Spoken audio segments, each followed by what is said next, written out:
Jérôme Laviolette détient une maîtrise en génie des transports de Polytechnique Montréal.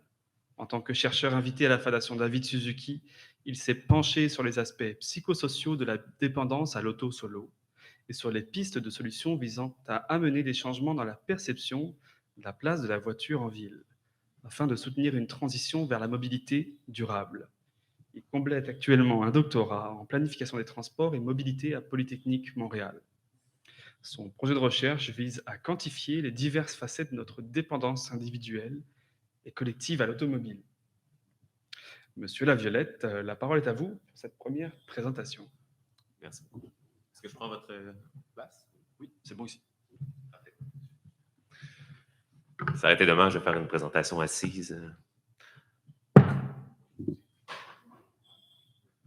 Donc, merci beaucoup de l'occasion de présenter aujourd'hui quelques éléments de ce qui touche ma recherche que je fais présentement à Polytechnique Montréal. Donc, je vais tout de suite rentrer dans le vif du sujet. La question, c'est comment est-ce qu'on peut encourager la transition vers des modes de mobilité qui sont plus durables. Plus durable, ça veut dire moins de conséquences sur l'environnement, sur notre société, sur la santé humaine. Finalement, ça veut dire en quelque sorte réduire la place de l'automobile, réduire les déplacements qui sont effectués en automobile. Ça ne veut pas dire d'interdire l'automobile, ça veut dire de faciliter les déplacements par les autres modes de transport, d'encourager l'utilisation des alternatives qui existent à l'automobile, le transport actif, collectif, les modes de mobilité partagés. Comment est-ce qu'on s'y prend pour faire ça? Bien, excusez, ça ne fonctionne pas. Vers là-bas? Ah oui, ça fonctionne. Voilà.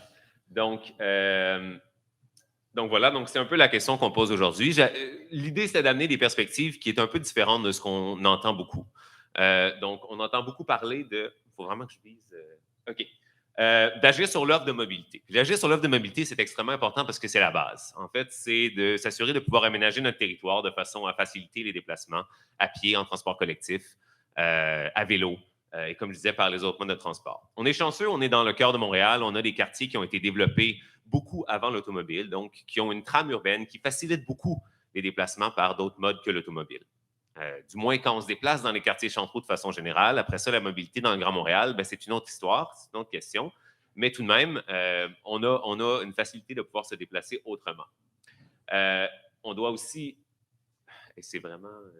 Excusez-le. Ben, si on peut switcher la diapositive pour moi, s'il vous plaît. Donc, on veut évidemment travailler à bonifier l'offre de mobilité en transport collectif, bonifier les infrastructures. On a des projets qui s'en viennent. On veut bonifier le niveau de service de transport collectif de façon générale. On veut travailler à l'intermodalité entre les différents modes. On veut repenser l'aménagement des rues. On le fait déjà. On a déjà vu beaucoup de transformations sur nos rues actuellement à Montréal. On doit continuer à le faire pour faciliter les déplacements à pied en vélo par des infrastructures cyclables qui sont plus sécuritaires, des infrastructures de transport actif de façon générale qui sont plus invitantes à se déplacer en transport actif. On veut bonifier les alternatives de mobilité partagée, donner l'accès à Bixi, à Communauto, à plus de gens parce que la recherche nous démontre que ça a des impacts positifs, que lorsqu'on donne accès notamment à l'autopartage, donc Communauto, ça permet de réduire la motorisation des ménages. Ça permet aux ménages d'avoir accès à l'automobile pour des déplacements qui sont difficilement faisables autrement qu'en automobile, mais sans devoir avoir les contraintes de posséder une automobile. On doit travailler, mais tout ça, évidemment, tous ces éléments-là doivent se faire en parallèle en travaillant à réduire la place de l'automobile, réduire le stationnement, réduire les voies de circulation automobile. Ces derniers éléments, la case, elle est en noir. C'est plus difficile à faire, c'est des éléments plus contentieux, mais c'est essentiel, en fait, pour laisser plus d'espace à tous les autres modes de transport. Mais ça, c'est de travailler sur l'offre de mobilité. C'est ce qui va permettre à davantage de gens de se déplacer autrement qu'en voiture. C'est ce qui offre plus d'options, de meilleures options, et qui permet de répondre aux besoins de mobilité des gens. Le point aujourd'hui, c'est qu'on va essayer de travailler sur d'autres éléments parce qu'il y a certaines limites à agir uniquement sur l'offre de mobilité. On pose la question, est-ce que c'est suffisant? Et là, j'ai mis une belle image de tofu. C'est moi qui l'ai prise, la photo. C'est un tofu que j'ai acheté récemment. J'appelle ça l'analogie du tofu parce que pour moi, bonifier les offres de mobilité, c'est un peu comme mettre des tofu sur les tablettes à l'épicerie. Ça permet aux gens de pouvoir cuisiner plus facilement végétarien, mais est-ce que ça garantit que tout le monde va se mettre à cuisiner végétarien puis va cesser d'acheter de la viande parce qu'on a du tofu à l'épicerie sur les tablettes? Même si le tofu est beaucoup moins cher que le poulet? Pas nécessairement. Donc, il faut apprendre à cuisiner végétarien, il faut apprendre à pouvoir se déplacer autrement qu'en automobile. Il faut repenser nos déplacements. Il ne faut pas juste penser à substituer l'automobile pour d'autres modes de transport. Il faut vraiment repenser l'ensemble de, finalement, notre style de mobilité qui nous définit en quelque sorte. Donc, c'est un peu là qu'entrent en jeu des stratégies qu'on appelle des stratégies de gestion de la mobilité, ou en anglais Mobility Management.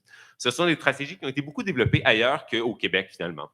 Beaucoup en Europe, mais aussi en Amérique du Nord, autant dans le reste du Canada qu'aux États-Unis. Il y a eu plein d'initiatives qui ont été faites, documentées, recherchées, puis qui permettent d'amener des impacts positifs. Qu'est-ce que c'est, en fait, la gestion de la mobilité? Bien, le principe général, c'est de pouvoir amener... exact. Je ne sais pas si c'est moi qui le fais ou en tout cas on le fait pour moi là-bas, mais en tout cas, ça semble bien fonctionner pour l'instant. On va reculer une diapositive. Merci. Promotion de la mobilité durable, donc, on vise à gérer la demande de déplacement d'automobile par l'influence des attitudes et des comportements.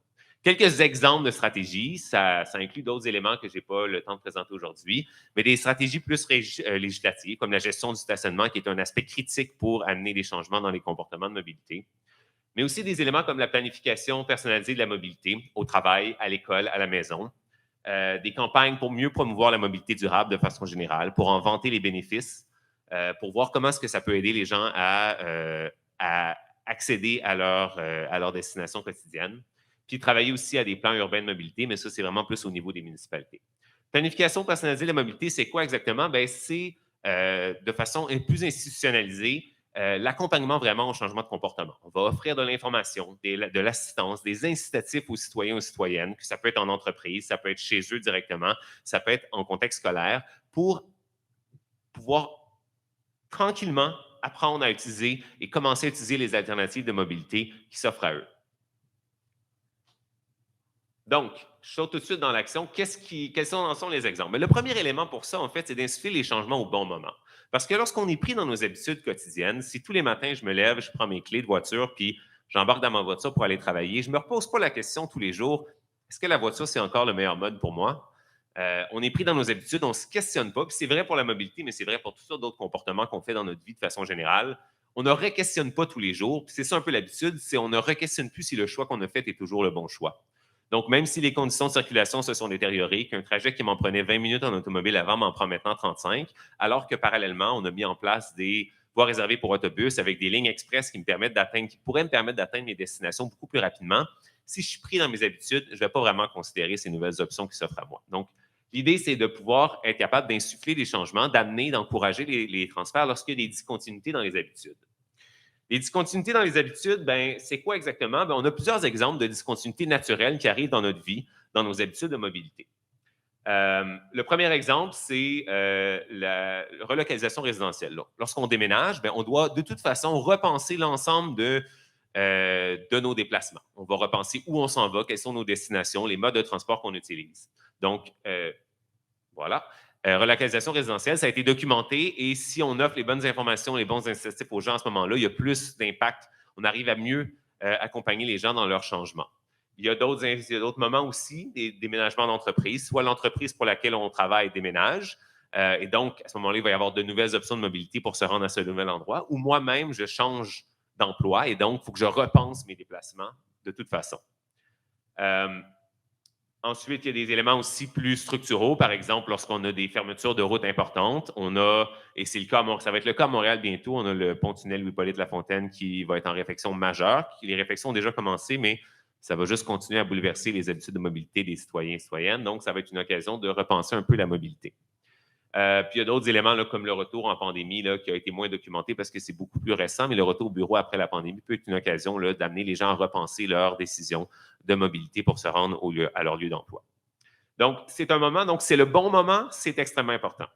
Ensuite, on va passer donc au changement de comportement. Parce que je parle depuis le début de changement de comportement. C'est quoi le processus de changement de comportement? Mais c'est de passer d'un comportement actuel, on va penser ici à utiliser l'automobile, par exemple, pour aller travailler, à utiliser d'autres modes de transport pour aller travailler. Donc, le processus de changement de comportement, ce que la littérature scientifique en psychologie notamment nous dit, c'est pas quelque chose qui se fait en claquant des doigts. On ne se lève pas un bon matin en disant « Ah, ben aujourd'hui, je vais complètement changer ma façon de me déplacer ». C'est un processus avec des phases psychologiques distinctes. On va passer. Positive. Voilà. Belles animations. Celle-là.